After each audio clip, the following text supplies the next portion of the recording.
Oh, je n'aime pas parler de mon métier. Pas du tout. Et des matériaux, eh bien, je les emploie tous, mais je pense que si j'avais vécu 100 ans avant ou 100 ans après, j'aurais employé les mêmes. Je ne pense pas que l'art moderne, même ce titre, me gêne plutôt. Je travaille et selon mon bonne humeur, ma santé, mon instinct et tout ce que vous voudrez.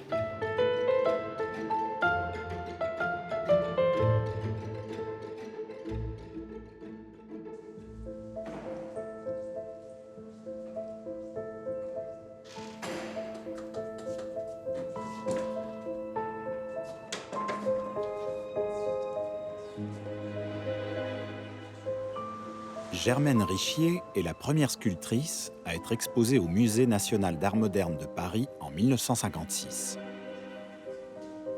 Née en 1902, dans un petit village en Provence, elle se voue corps et âme à son travail.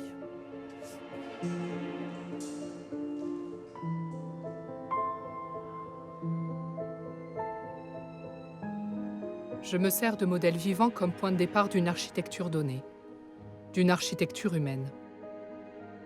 Le compas qui sert à prendre les mesures exactes du modèle et le modèle lui-même me sont indispensables.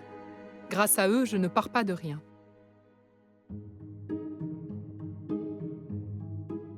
Au début, je faisais des bustes en poursuivant l'analyse de la forme, toujours des gammes. Les bustes exigent plus de concentration que le nu. Leur difficulté me plaisait. Je faisais poser très longtemps. Il fallait que j'aie le modèle à ma merci. Ce buste de Germaine Richier est toute une histoire. D'abord parce que j'ai posé 32 séances. C'est fatigant. C'est extrêmement fatigant. Chaque fois, cela durait 2 heures. Seulement, j'ai énormément appris pendant ces pauses. J'ai d'abord appris beaucoup sur Germaine Richier, qui est une énorme artiste. C'est un sculpteur qui a pris toutes les libertés avec l'art, mais qui en a eu le droit, parce que son métier passe avant tout. Et quelle a été votre impression lorsque vous vous êtes trouvé devant ce buste? Eh bien, quand je me suis trouvé devant ce buste, j'ai eu une impression extrêmement curieuse, et qui ne m'est arrivée qu'une seule fois dans ma vie, c'est d'être complètement dépossédé de moi-même. On m'a appris à moi-même plus qu'à moi-même. Comment ne m'étais-je pas aperçu de cette chose, cette anomalie qu'offrait le bronze posé depuis si longtemps sous mes yeux? Un trou, de la largeur d'une petite pièce de monnaie, dans le creux de la joue droite, en dessous de l'œil. Étonné de sa présence à cet endroit du visage, j'avais questionné l'artiste sur ce que je ne pouvais juger autrement qu'une intention. Je me souviens de la réponse. Une simple ouverture, un dégagement dans l'annexe de silence où vous vous réfugiez et semblez étouffé. Vous n'êtes pas bavard.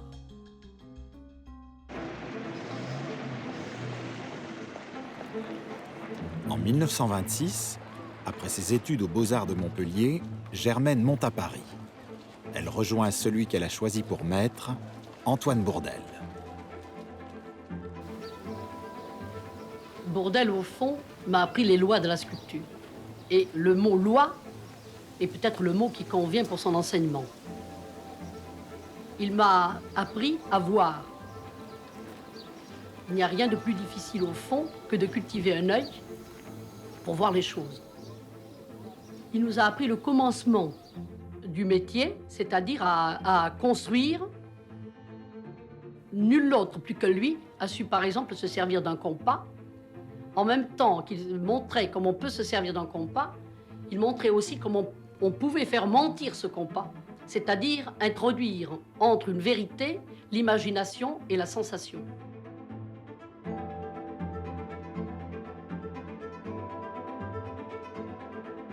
Germaine Richier déchiffre la forme. Son regard déchire la peau du modèle, la fouille, la creuse jusqu'à atteindre le dedans.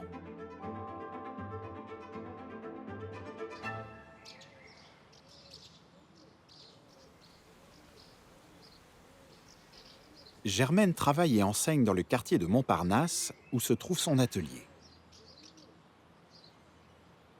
Dès 1933, le buste tatou révèle une forme hybride, humaine, animale, minérale.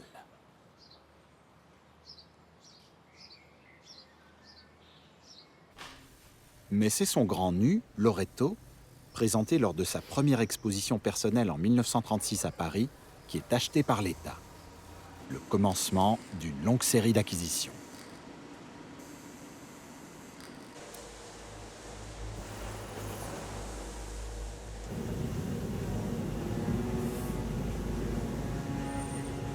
Elle est à Zurich avec son mari, le sculpteur suisse Otto Benninger, lorsque la guerre éclate.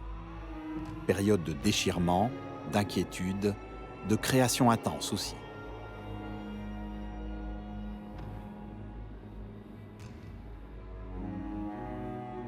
En 1945, son homme qui marche semble tituber. Œil enfoncé, crâne perforé, main tremblante d'une humanité qui se relève du chaos.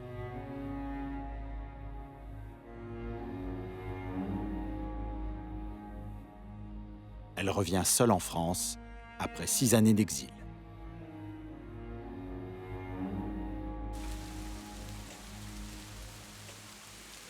Même s'il pleut à travers la verrière de l'atelier, elle se livre avec bonheur à sa sculpture.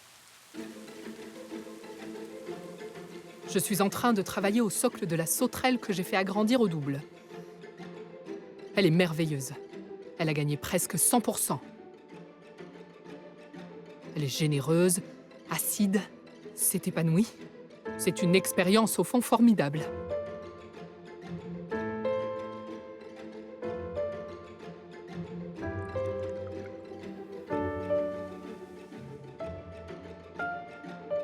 Germaine Richier choisit des modèles jeunes ou vieux, célèbres ou anonymes, et s'inscrit telle une herbe folle dans la grande tradition, héritée de ses maîtres directs et indirects. Bourdelle, donc, et Rodin, à qui elle emprunte l'un de ses modèles, Nardonne.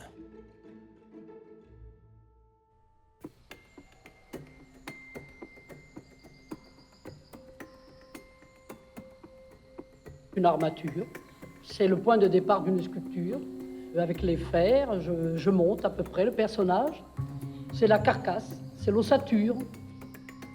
Mais avant cette carcasse, vous avez déjà une esquisse, vous avez déjà un modèle réduit. Oui, une petite esquisse. Et par la suite, j'ai monté la carcasse en plus grand. En suivant fidèlement votre première esquisse? Oh non, fidèlement, le mot serait trop exact.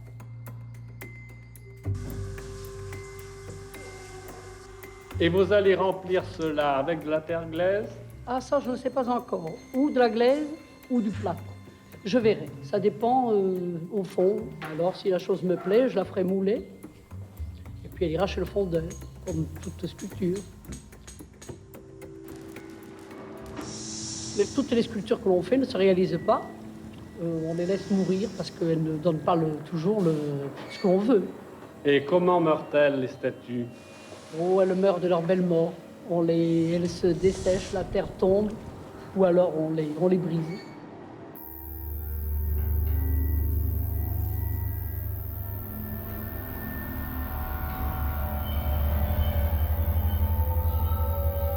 Mon homme est presque monté.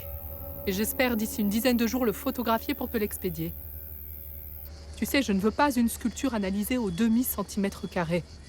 Je veux le résultat d'une conception, d'un savoir, d'une audace. Le tout, si possible, très vivant.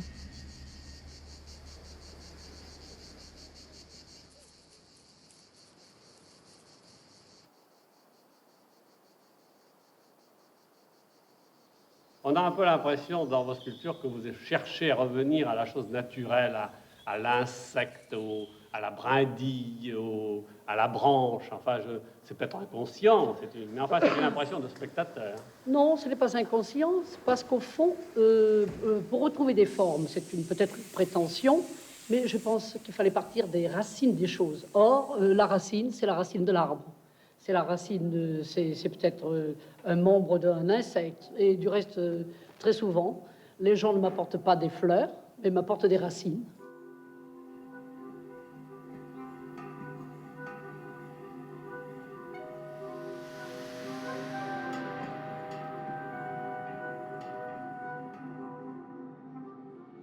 Dès 1947, Germaine expérimente la gravure.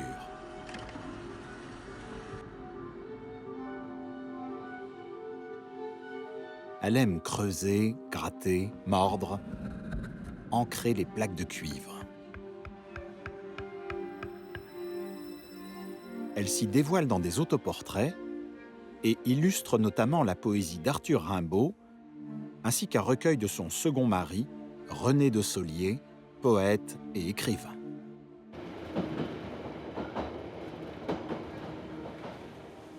Ils se sont mariés dans une petite église de montagne, en Haute-Savoie, en 1954.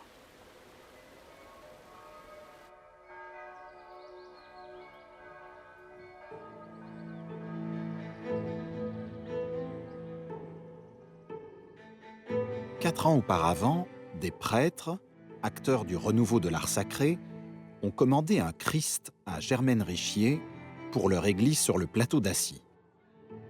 Une furieuse cabale menée par une poignée d'intégristes catholiques et soutenue par le Vatican se focalise sur le Christ d'Assy, déclenchant un scandale international.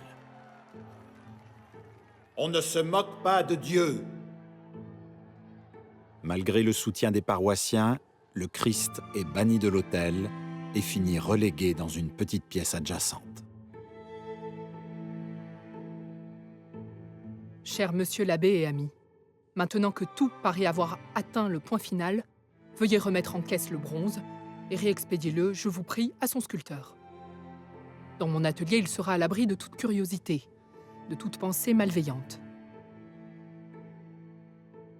J'en ai assez de toute cette histoire. Les détracteurs les plus acharnés sont ceux qui ne l'ont pas vu. Cette bataille d'Assy m'a déplu. Mais au fond, cette bataille va assez bien avec mon œuvre.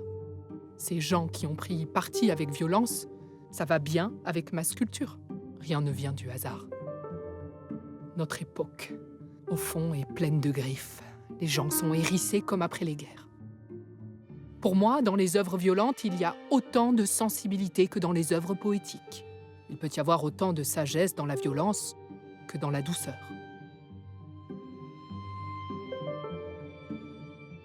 Jamais vous n'avez eu de difficultés dans votre travail à cause du fait que vous êtes une femme. Oh, pas du tout.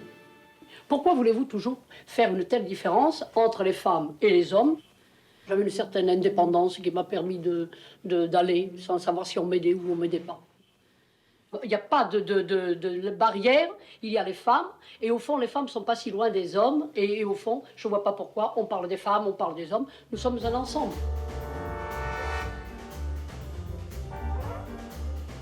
De 1946 à 1959, Germaine Richier connaît un succès grandissant.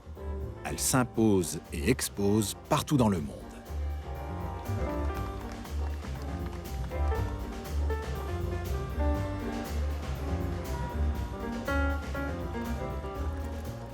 J'étais à la Romerie martiniquaise. Je vois une femme avec un visage très heurté comme ça. Pas jolie, voilà, mais belle. Une gueule. Et elle me dit, tu voudrais pas poser pour moi? J'aimerais bien faire ta tête. Alors j'ai dit, mais qui vous êtes? Vous avez Richier. Germaine Richier? Faut pas oublier qu'elle est provençale, qu'elle est provençaux. Partout où on est, qu'ils soient marocains, algériens, niçois, italiens, sardes, enfin tous les gens, c'est huile d'olive, ça les réunit. Hein.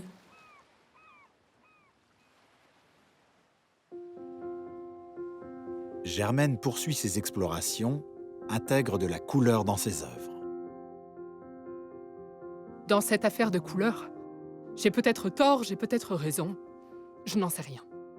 Ce que je sais, en tout cas, c'est que ça me plaît. La sculpture est grave, la couleur est gaie. J'ai envie que mes statues soient gaies, actives. Normalement, une couleur sur de la sculpture, ça distrait, mais après tout, pourquoi pas? Germaine Richier a donné naissance à des créatures qu'elle considère comme vivantes. Alors qu'elle se bat contre un cancer, elle travaille toujours plus et imagine des tombeaux, 2 stèles de pierre, pour ses sculptures l'orage et l'ouragan.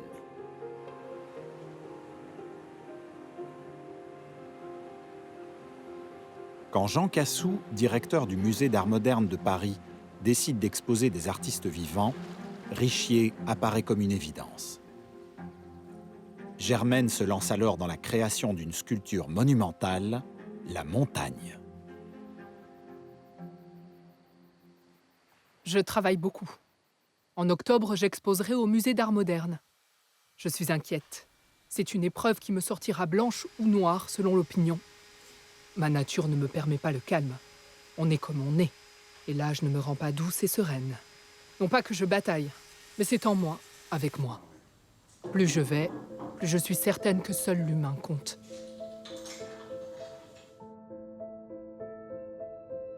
Quelques semaines avant sa mort, on la retrouve avec Max Ernst dans cet unique archive filmé. Nul besoin, chère Germaine, de vous réaffirmer mon amitié. Vous la connaissez depuis.